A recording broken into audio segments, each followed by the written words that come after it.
Eu sou castilhista. Sejam bem-vindos para mais um vídeo aqui no canal O Saquarema. Eu me chamo Thiago Araújo e hoje vamos responder uma das dúvidas mais frequentes aqui do canal. Por que eu louvo a figura de Getúlio Vargas? Por que eu defendo o Estado Novo? Todo o movimento tradicionalista, nacionalista e afins foi atacado, foi reprimido pelo Estado Novo. Como você pode defender esse regime? Pois bem, vou pegar aqui o gancho. Faz um tempo já, foi no dia 5 de maio, já estamos quase no fim do mês, eu fui inquirido pelo Dom Omar Agato com esses questionamentos. Ele diz o seguinte: Thiago, eu como leitor do professor Arlindo Veiga gostaria de saber, por que você não tem a mesma opinião dele a respeito do Estado Novo? Como leitor de Eduardo Prado e Conde de Afonso Celso, gostaria de saber, por que você se omite de rebater os castilhistas? E aí ele tem deixa eu até ver aqui a continuação. Tudo isso fica parecendo que você é mais amigo dos castilhistas do que dos monarquistas, ou estou errado? Vamos começar por partes. Primeiro ponto, por que você não tem a mesma opinião do Arlindo Veiga dos Santos a respeito do Estado Novo? Porque eu não vivi o contexto histórico do Arlindo Veiga dos Santos. Ele tinha a ação imperial paternalista brasileira, tinha todo um afeto à teoria. Ele estava inserido no momento de quando se desvelou o golpe. Ele não tinha como fazer uma análise conjuntural porque ele fazia parte do conjunto. Ele não podia ter uma visão de fora. Ele estava emotivamente ligado com o momento histórico. Então, primeiro ponto de distinção. Eu não estou vivendo os anos 30. Eu estou vivendo pós-crédito, eu estou fora disso. Então a minha capacidade de análise, os elementos que eu tenho à minha disposição são completamente diferentes da que o Arlindo tinha. Irei reiterar esses comentários a respeito da visão do Arlindo Veiga dos Santos sobre o Estado Novo. Então, só espera um pouquinho. Segundo ponto, por que se omite de rebater os castilhistas? Olha, aqui no canal a gente nunca louvou o positivismo, qualquer forma de racionalismo tacanho. A questão é que os castilhistas chegaram a conclusões que nem foram eles propriamente que elaboraram à primeira vista. Isso começa lá com o Partido Conservador, na necessidade de um Estado central, a interferência de um poder racional do centro, as partes que estavam atomizando o império com separatismos e afins. Então, a grandeza que reside na política castilhista nem é necessariamente um elemento totalmente original deles, mas existem alguns pontos, algumas conclusões que os castilhistas estão certos. Por exemplo, a natureza caudilesca do Brasil, a necessidade de um Estado autoritário, tudo isso está certo. Partiram de premissas a qual eu discordo formalmente, mas isso não tira os pontos positivos a qual o castilhismo deixou historicamente. Então, eu não vou rebater os castilhistas porque, sendo bem sincero, no debate político brasileiro mesmo, quantas pessoas sabem o que é castilhismo? Quantas pessoas se intitulam castilhistas? É uma ideologia morta. O que há de castilhistas é nos seus desdobramentos, sabe? É muito mais ligado ao trabalhismo, ao getulismo e afins. O castilismo em si é só um LARP, assim, minúsculo, assim. Isso quando a gente não for considerar apenas os castilistas sérios, né? Aqueles que realmente se debruçam a estudar o fenômeno histórico, a doutrina em suas nuances. Aí é um número menor ainda de pessoas sem nenhum tipo de porta-voz realmente que influencia o debate público brasileiro. Então, se você realmente não gosta de castilistas, a melhor coisa que você pode fazer é ignorá-los.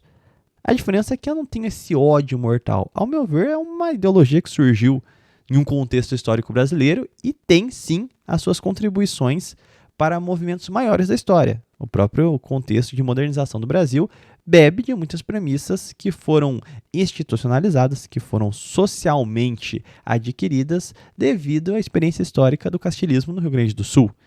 Então, eu só faço um julgo menos demagógico da história, um julgo menos aflorado em termos emocionais. É lógico que o Afonso Celso e o Eduardo Prado vão estar se remoendo. O Eduardo Prado, ele tinha posições liberais até mais expressas, né? Então é evidente que os castilistas, sendo contemporâneos a ele vai ter um enfrentamento muito maior. Da mesma forma que a gente vai ter um enfrentamento muito maior com o neoconservadorismo, com o petismo, porque são contemporâneos a nós. O mesmo se dá na questão do Arlindo com o Estado Novo. O Estado Novo foi algo muito similar com as prerrogativas que o próprio Arlindo defendia. No momento do golpe do Estado Novo, você vai pegar, inclusive, citações bastante simpáticas, e a coisa só fica feia quando o pau bate em Chico. Então, assim, o pau bateu em Francisco com os comunistas, quando bateu em Chico com o integralista e patrianovista, aí o negócio azedou. Com uma diferenciação. Os integralistas, eles sempre se disseram contrários ao autoritarismo. Sempre tiveram até proposições em alguma instância até democrática, assim, no sentido de buscar não democrática no sentido liberal do termo, mas no sentido de realmente buscar uma certa chancela nas aspirações populares. O patrianovismo sempre foi mais rígido, mais declaradamente autoritário. E mesmo assim chorou quando o Estado Novo foi e acertou o porrete neles, entendeu? Então, assim, é natural que por essas desavenças políticas no momento, não tivesse meios de se ter ali uma interpretação positiva sobre o movimento político. Mas em termos ideológicos, fica difícil não observar o Estado Novo como uma conclusão do próprio autoritarismo brasileiro. E evoco aqui o pensamento autoritário, não quanto assim, uma forma de adjetivar negativamente o momento histórico, mas quanto um pensamento político orgânico e autenticamente brasileiro, no sentido que é adequado à nossa realidade nacional. Autoritarismo quanto regime de ordem, com um centralismo político ao mesmo passo que se tem a descentralização administrativa, quanto aquele que melhor conforma as nossas aspirações cesáricas. Então, o Estado Novo foi meio que um espaço de coroamento, de ensaios institucionais de tudo aquilo que era teorizado nas décadas anteriores. Vamos entrar em pormenores aqui para que a minha resposta ao Dom Maragato fique melhor assentada, porque o Dom Maragato, acho que também é legal pontuar, que ele também fez um vídeo respondendo aqui ao canal, naquele vídeo que eu fiz em resposta ao Marcelo Andrade. O nome do vídeo tá no canal dele, tá? Dom o Maragato. Eu tô aqui citando o Maragato porque eu acho que ele é uma pessoa muito bem intencionada, tá? Eu não tô xingando ele nem nada do gênero. Pelo contrário, tô tentando ter o máximo de cuidado aqui. Ele fez um vídeo chamado Respondendo o Saquarema Tiago Araújo, Getúlio Vargas católico. Assim, Dom Maragato, todos os seus comentários a respeito sobre o fato do Vargas não ser católico, enfim, toda a sua argumentação que você expõe aqui nesses 6 minutos, assim, desculpa, mas eu fiz essas ressalvas no vídeo. Eu fiz essas ressalvas aqui em inúmeros momentos, em lives, em outros vídeos, que não só esse, respondendo Marcelo Andrade. Eu não entendi o seu ponto, para ser bem sincero, porque eu sempre coloquei que Vargas não era católico. Se a gente conseguiu algum avanço católico na era Vargas, é justamente pela organização do clero e do laicato. Então, assim, não há desavenças entre nós a esse respeito da era Vargas, tá bom? Só para deixar isso aqui registrado. Mas entrando dentro do pensamento tradicionalista brasileiro, tem uma série de citações aqui que eu gostaria de pontuar com vocês, a princípio para a gente conseguir identificar o pensamento do patrianovismo, em especial do Arlindo Veiga dos Santos. Retirei um trecho aqui do Brasil, província de El-Rei, onde ele expõe de forma muito clara uma certa idealização do passado colonial. Dentro da pesquisa da Teresa Malatian a respeito do neomonarquismo, né, que seria esse monarquismo tradicionalista do século XX, fica muito evidente esse caráter mitológico de fundação. Então a nossa era lendária do ideal patrianovista seria o Brasil colonial, o que recai mesmo em alguns excessos de idealismo. Então, vocês vão ver aqui com o seguinte trecho que eu peguei, porque ilustra muito bem essa ideia de uma mitologia em torno do nosso período de fundação, como também apresenta o ideal de centralismo do rei junto com o municipalismo representando a descentralização administrativa, que eu gostaria de fazer alguns paralelos com momentos posteriores da história política do Brasil. Mas vamos lá. Abre aspas. Há batalhões de negros aos de índios, todos têm acesso ao comando das armas. Há muita liberdade dos grupos reais. A unidade está na fé religiosa e na pessoa do rei. Todos têm uma só fé. Todos obedecem a um só rei. Os municípios chegam a depor governos prevaricadores e têm seus procuradores diretos para a coroa. As próprias bandeiras, motivo de tanta demagogia barata, são fenômenos municipalistas e régio, ao mesmo tempo que, como noutras partes do Império Luso, as liberdades municipais favoreciam a expansão, às vezes imprudente, e, sobretudo, não eram tão saqueados pelo fisco, como são hoje os nossos velhos conselhos. Vamos lá, por partes. Ele apresenta elementos fundamentais para a doutrina, a unidade em torno do catolicismo e da autoridade majestática do monarca, do imperador, e ele cria um certo grau de idealismo assim sobre essa democracia racial que existiria entre negros, índios, portugueses, afim. Essa conformação, tudo está muito presente nas suas obras literárias também, e observa-se uma certa extremadura também no que diz respeito às liberdades municipais. Chegam a depor governos prevaricadores e têm seus procuradores diretos para a coroa. Isso é uma verdade parcial. Não é qualquer rebelião municipal que consegue se compor e nem assim, a seguridade que eles conseguiriam derrubar qualquer autoridade régia localmente estabelecida. Então, haviam limites muito claros sobre o poder municipal no período colonial, em especial no período pós-independência de Portugal da Espanha. Ali, de fato, as nossas instituições forais, municipalistas, vão sendo totalmente pervertidas.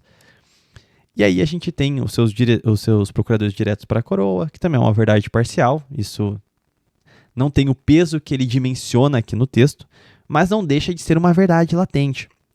Ele coloca aqui as próprias bandeiras, que são esse microcosmos, na palavra do Cassiano Ricardo, né? Esse microcosmo da nação, essa nação geografizada em movimento, seria um fenômeno municipalista. Isso é, a liberdade de ação e principalmente de administração dada pela coroa, o poder central, a essas partes nas extremidades do império, nas localidades. É justamente essa liberdade de ação administrativa nas partes que criam essa força ativa, formadora da nação. Tudo isso aqui está certo.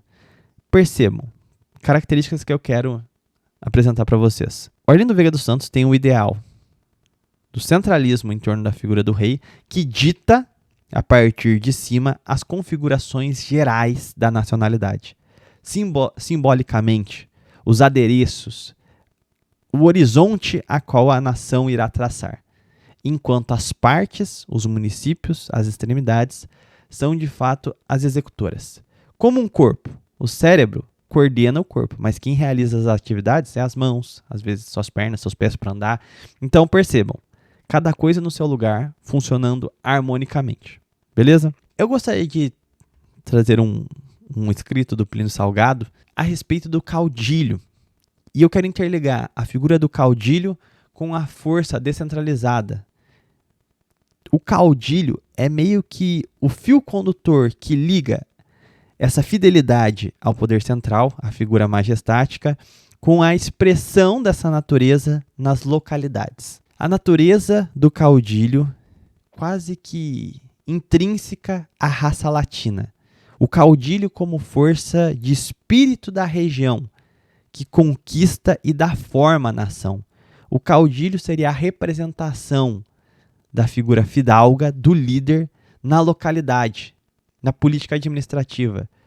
O que, propriamente, é a força criadora que concentra os agrupamentos para as conquistas que compõem a nação.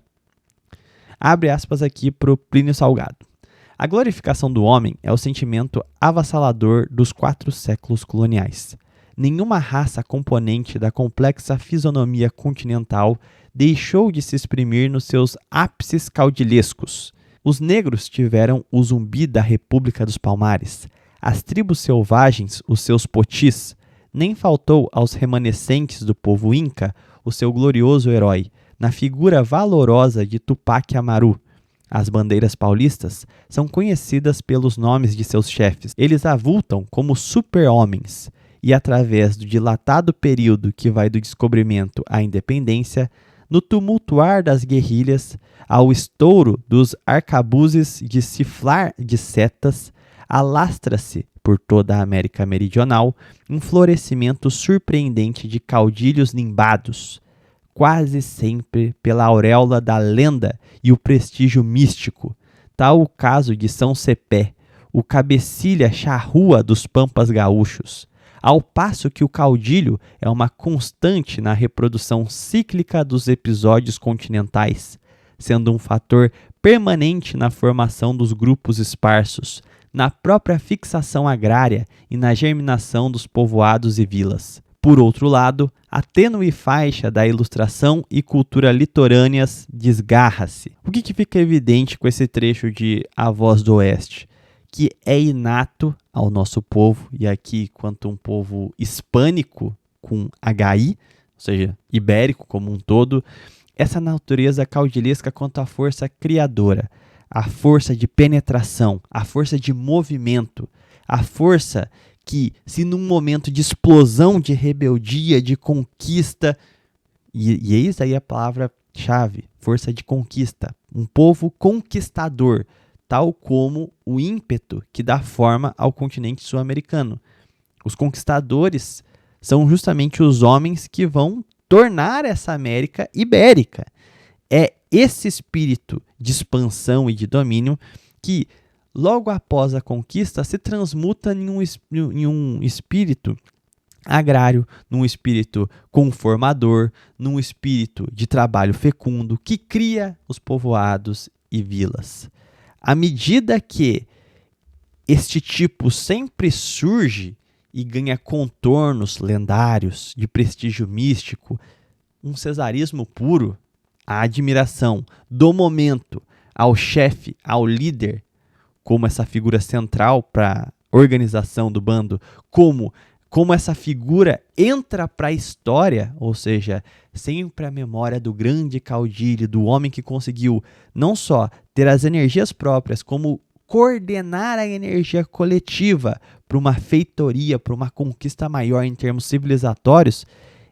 Esse é o nosso ponto, esses são os nossos super-homens, estes são os nossos heróis nacionais. É impossível você brigar contra essa característica. Nós temos uma grande fidelidade ao rei, mas a expressão da nossa fixação, da nossa força criadora, está na figura majestática localizada. É como se nós tivéssemos um grande caudilho que impõe a sua presença aos caudilhos menores. Eis o imperador frente às oligarquias, os senhores de engenhos locais, no caso da história do Brasil. Essa é a importância do centralismo. Não é uma força meramente orgânica, harmônica, onde todos são submetidos para a formação de um Estado nacional por livre e espontânea vontade. Não. A nossa característica conquistadora, ela também dá auspícios de rebeldia, de contestação. Ela é uma força criadora, mas também pode ser uma força centrifugadora, que esparrama. Então é necessário, mais do que um caudilho, um César que se imponha e domestique esses caudilhos, que canalize as suas energias para a expansão da nação e não da parte. Eis aí todo o debate a respeito, um debate inclusive, modéstia à parte, eu sempre levanto aqui no canal, a respeito do período regencial. A importância, lá com as elites conservadoras, de desenhar um centralismo político que subordinasse as oligarquias locais. Porque essas oligarquias locais tinham tanta força caudílica que, uma vez submetidas a uma autoridade fraca, qual que era o resultado? Queriam independência, não reconheciam a autoridade, queriam se fazer autoridade. O que é isso senão o retrato da América Espanhola, a independência dos países hispânicos? Lógico, tem outras questões de formação administrativa de cada vice-reinado, mas em última instância é esse espírito do caudilho que vê a violência, que vê a guerra como uma extensão da política, como um meio válido de fixação. E um povo com essa herança latina não deve demonizar essa herança, mas deve saber como coordená-la institucionalmente de forma positiva para se traduzir como um impulso de criação e não de destruição. Eis aí, o caudilismo é bom? Depende de como ele está ordenado. Aí entra a questão sobre o castilhismo, que louvava o caudilho. Em um contexto onde a autoridade é fraca, é evidente que vai surgir ideologias, principalmente no cenário moderno, que vai louvar o caudilismo como forma de reabilitação dessa masculinidade criadora, essa energia solar intrínseca à formação dos nossos povos. Então, vai ser, se a união é esse arranjo liberal, a gente precisa de um modelo alternativo, centralista com uma forte figura paternalista. No caso, Júlio de Castilhos, ele se afigurou em torno dessa mitologia, né? Percebe que não é tanto uma crítica ao conteúdo racionalizado do Júlio de Castilhos, pouco me importa as visões que ele tinha sobre Saint-Simon, sobre o Comte, mas me interessa mais num processo de construção nacional observar que ele captou essa nossa natureza, independente de qualquer erro teórico. Por um momento, tira o hiperfoco da teoria e olha a prática sociológica, a organização social do país, os efeitos que isso tem. Entendeu? É isso que eu estou propondo aqui. E aí vem um outro escrito que eu separei, que eu acho que é fundamental para a gente ter um discurso, um debate contemporâneo a respeito de movimentos tradicionalistas do passado. Que eu vejo que muita gente fala assim, fulano de tal não era isso, não era católico assim, logo nada valeu a pena. Só vale se for aplicada a minha ideologia integralmente, sem qualquer contaminação, sem nenhuma maculação. Aí eu trago aqui um escrito do Gustavo Barroso, do livro Espírito do Século XX, onde ele faz uma diferenciação de tradição e de saudosismo. E como tratar cada uma dessas duas características. Isso aqui é um tapa na cara para todos que se dizem tradicionalistas, mas têm nojinho de lidar com a realidade política do Brasil. Abre aspas. Tradição é uma coisa, saudosismo outra. A tradição vivifica, o saudosismo mata. A tradição é um olhar que se deita para trás, a fim de buscar inspiração no que os nossos maiores fizeram de grande e imitá-los ou superá-los. O saudosismo é o olhar condenado da mulher de Lot, que transforma em estátua de sal. A tradição é um impulso que vem do fundo das idades mortas, dado pelas grandes ações dos que permanecem vivos no nosso culto patriótico. O saudosismo é um perfume de flores fanadas que envenena e enerva. A tradição educa. O saudosismo esteriliza. Amar as tradições da terra, da raça, dos heróis, é buscar nos exemplos do passado a fé construtiva do futuro, mergulhar dentro delas para carpir a pequenez do presente diante de sua grandeza, é confessar a própria impotência e a própria incapacidade. Da tradição nos vêm gritos de incitamentos, do saudosismo nos vêm lamentos e jeremiadas. Uma nação se constrói com aqueles gritos e se perde com essas lamentações. Por isso, o integralismo é tão tradicionalista quanto é antissaudosista. É uma crítica certeira a esse tradicionalismo que rejeita a modernidade, rejeita a realidade. Isso também vale aos movimentos regionalistas que buscam uma idealização das culturas típicas, que buscam uma volta a algo que já foi ou que às vezes sequer existiu.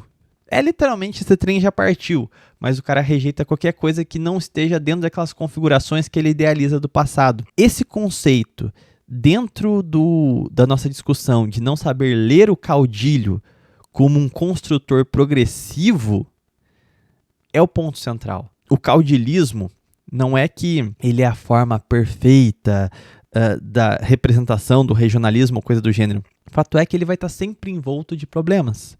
Só que é justamente ele ser esse suspiro do passado que inspira, que nos incita a continuar essa obra. Ou seja, ele não é um engenheiro que te entregou uma obra pronta. A nação é uma construção já acabada. Não, cada um deixa um tijolo, com todos os seus erros e acertos. Esse saudosismo seria o ato de olhar para esses homens do passado como um tribunal da história. Esse aqui não serve, aquele ali também não.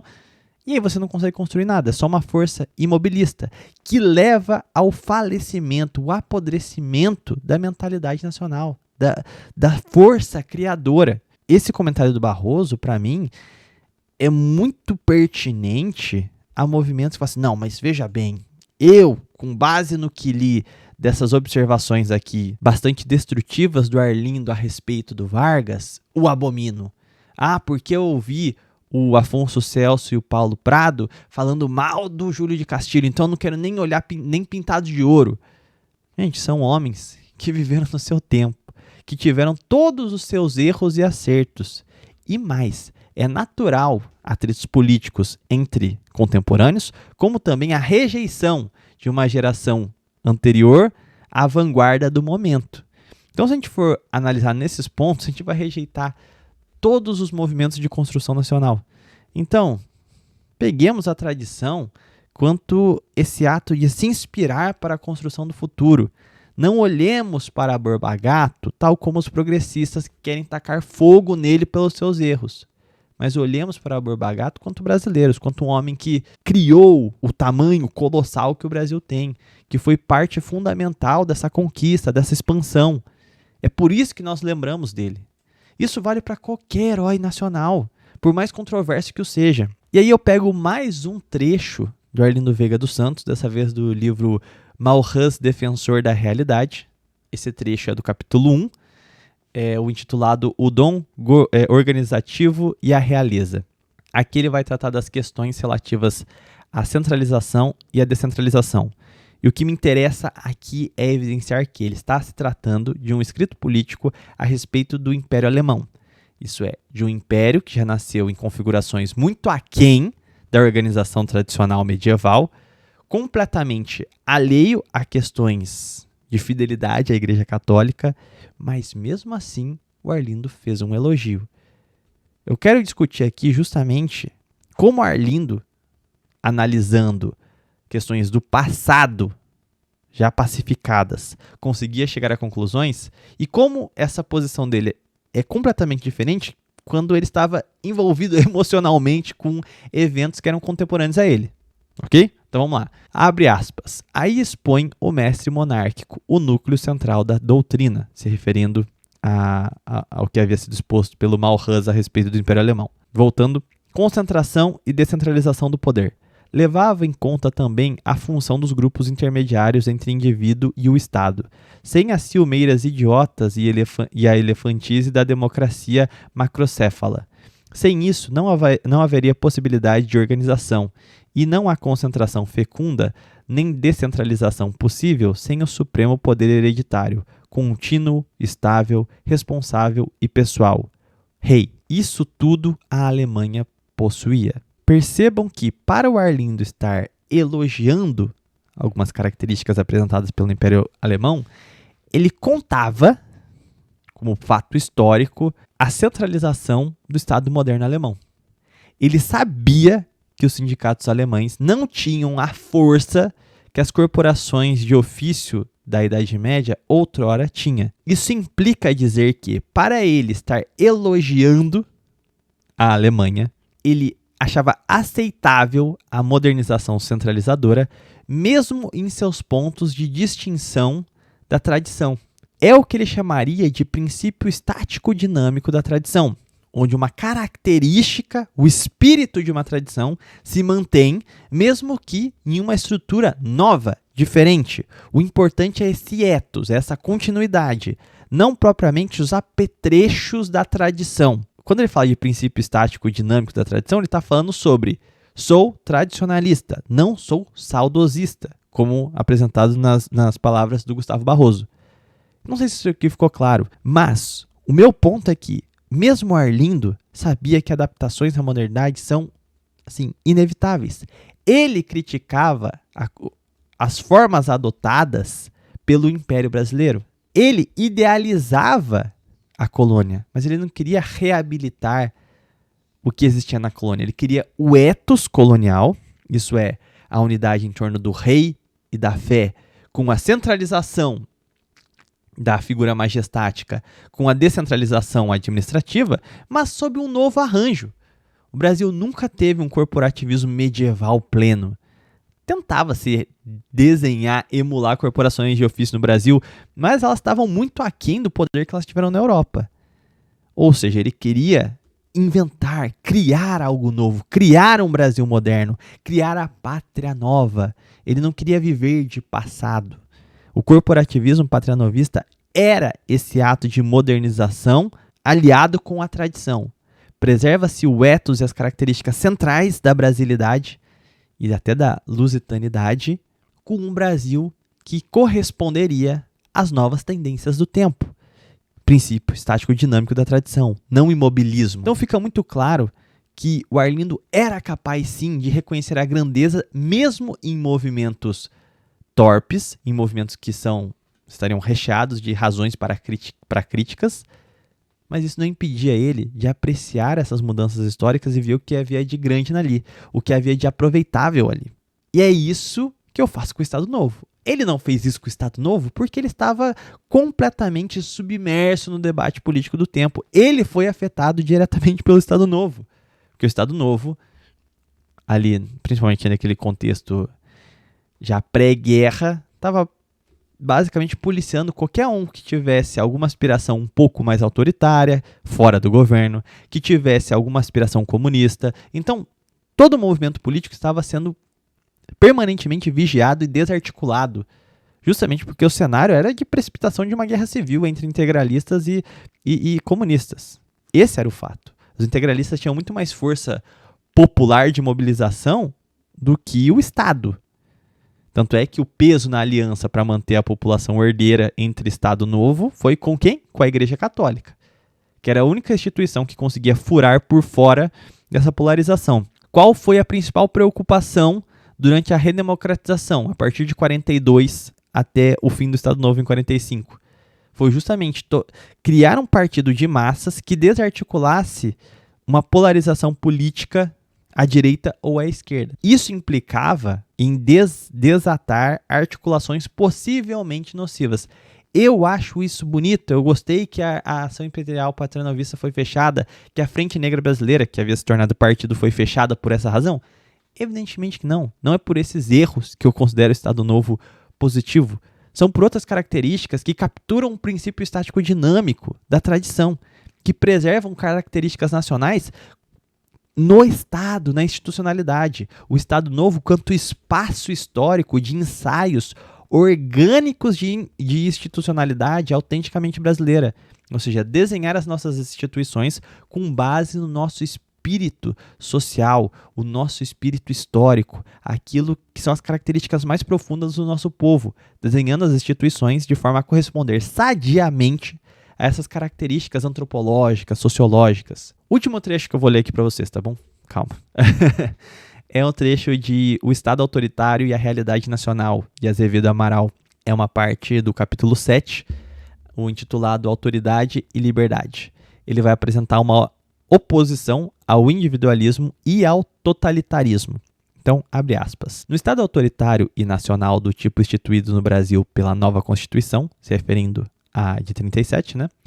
O problema da liberdade aparece com aspectos intensamente diferentes do que se passa no totalitarismo e no caso da democracia liberal. O primeiro ponto a considerar-se decorre das características essenciais da concepção ideológica de uma organização estatal da categoria do atual Estado brasileiro, distinguindo-se inconfundivelmente de formas de organização política emergidas de um plano subjetivamente elaborado e no qual se traçam a prioristicamente as bases de uma construção estatal idealizada em abstrato. O novo Estado brasileiro, conforme se depreende da análise do texto constitucional e do exame das circunstâncias históricas determinantes da reforma nacional precipitada pelo golpe de Estado de 10 de novembro, concretiza uma ordem política, social, econômica e espiritual erguida sobre os fundamentos objetivos da realidade. A renovação estrutural da nação e o sentido do regime adotado não procederam de um trabalho intelectual teórico, orientado com a finalidade de impor ao país instituições preferidas pelo legislador constituinte. Este submeteu-se à realidade nacional, tanto nos seus aspectos históricos como nos fatos atuais. Sendo, portanto, um tipo de Estado rigorosamente realístico, isso é, uma organização que não visa encaminhar a nação para configurações orgânicas a prioristicamente determinadas por esta ou aquela teoria política, mas que apresenta apenas a adaptação de novas instituições aos imperativos de realidades econômicas, sociais, culturais, políticas e históricas. O Estado autoritário brasileiro não fixa princípios abstratos em relação a nenhum problema precisamente quanto às questões que se desenrolam ao redor do conceito de liberdade. O primeiro ponto a ser assimilado vincula-se a um dos aspectos típicos da nossa atual organização estatal. O Estado Novo, afastando-se tão radicalmente do conceito totalitarista como da ideologia democrático-liberal, diverge do primeiro pelo acatamento que consagra a posição do indivíduo como elemento irredutível da organização social e opõe-se à segunda pelo reconhecimento da supremacia do interesse coletivo sobre as conveniências dos componentes individuais da nação. Assim, o Estado brasileiro é, ao mesmo tempo, individualista e coletivista. O que eu gostaria de traçar aqui é a questão do realismo político, a qual o Estado Novo tinha como concepção.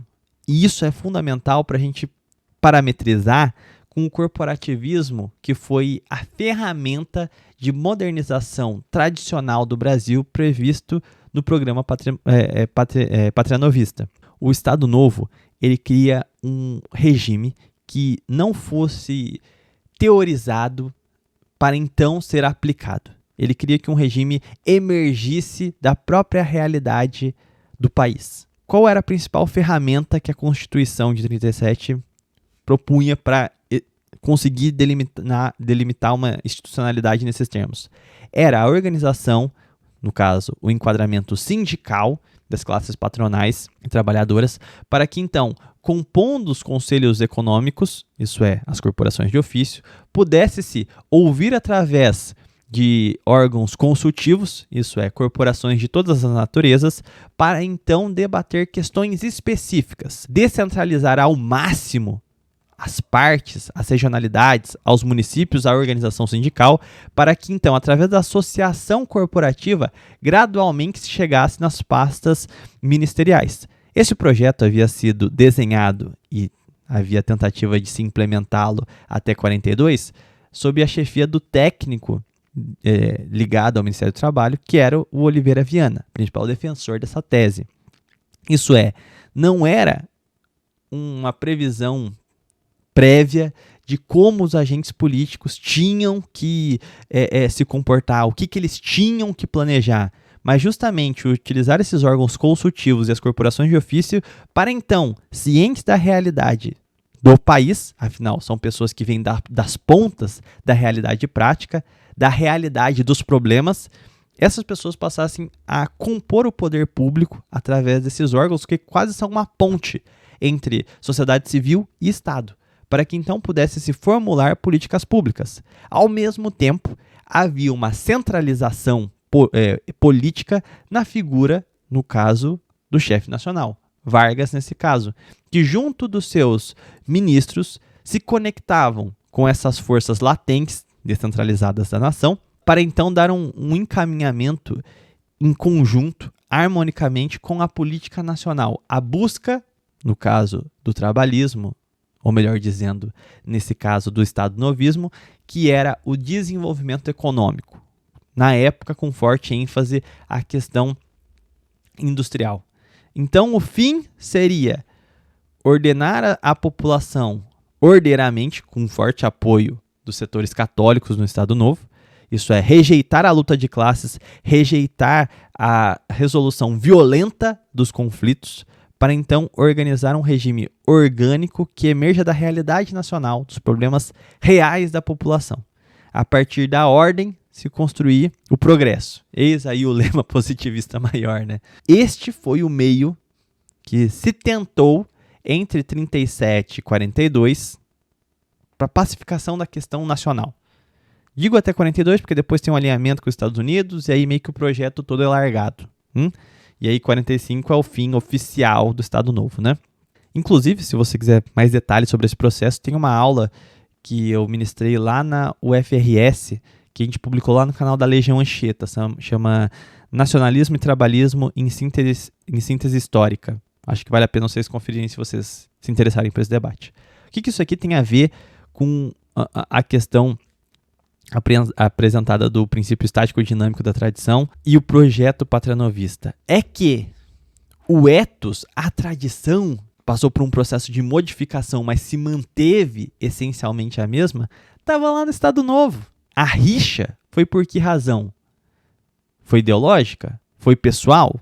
Inúmeras. O Estado Novo não estava se dizendo assim, sou um restaurador da cristandade.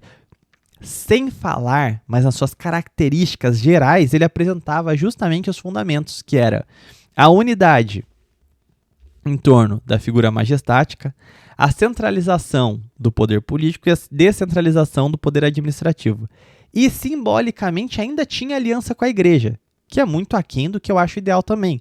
Mas aí volta aquela questão da tradição e do saudosismo. Eu estou olhando para trás, buscando uma forma de jeremiar ou uma forma de incitar a minha força criadora, construtora, de buscar no passado uma voz que nos catapulte para construir a nação. Eu estou tentando me guiar pelos princípios tradicionalistas, de buscar uma inspiração na tradição, nos heróis do passado.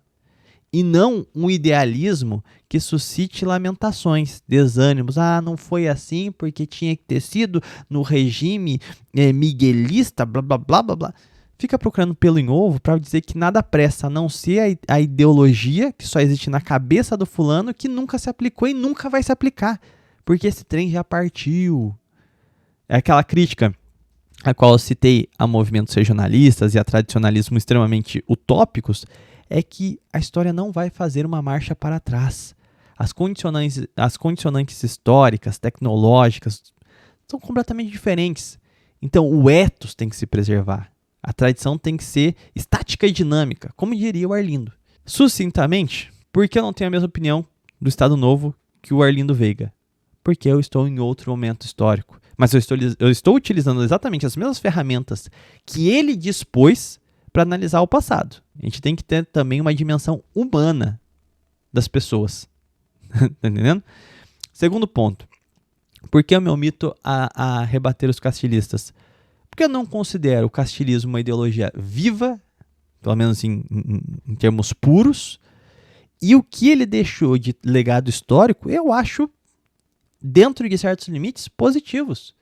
Foi essa conformação de catolicismo com certos remanescentes do castilismo, com certas características de próprias correntes econômicas não muito ortodoxas surgindo no momento que pariram o Brasil moderno. Foi o romantismo, foi as mudanças urbanas, foi o tenentismo, tudo isso conformou para criar a identidade nacional moderna que o Brasil foi construindo de 20 até os dias de hoje. Tudo isso são etapas, cada um dá uma contribuição parcial, com seus defeitos e virtudes. Beleza? Então eu espero ter respondido, espero ter me feito claro aqui nesse vídeo. Então, bom, nem passei o jabá anteriormente, né? Mas se você gostou desse vídeo, se inscreva aí no canal, deixa o gostei. Deixa aí suas teses também, vai me xingar, coloca nos comentários, pelo menos engaja o vídeo, né? Se vocês concordam aí também, ajuda a gente aí, dê aquela força. Lembrando vocês, temos a chave Pix na descrição do vídeo e o clube de membros aqui do canal com conteúdo exclusivo, como o Clube do Livro. Tudo isso ajuda muito a manter as nossas atividades por aqui, tá bom? Então, sem mais delongas, fiquem com Deus, até um próximo vídeo ou live. Tchau, tchau.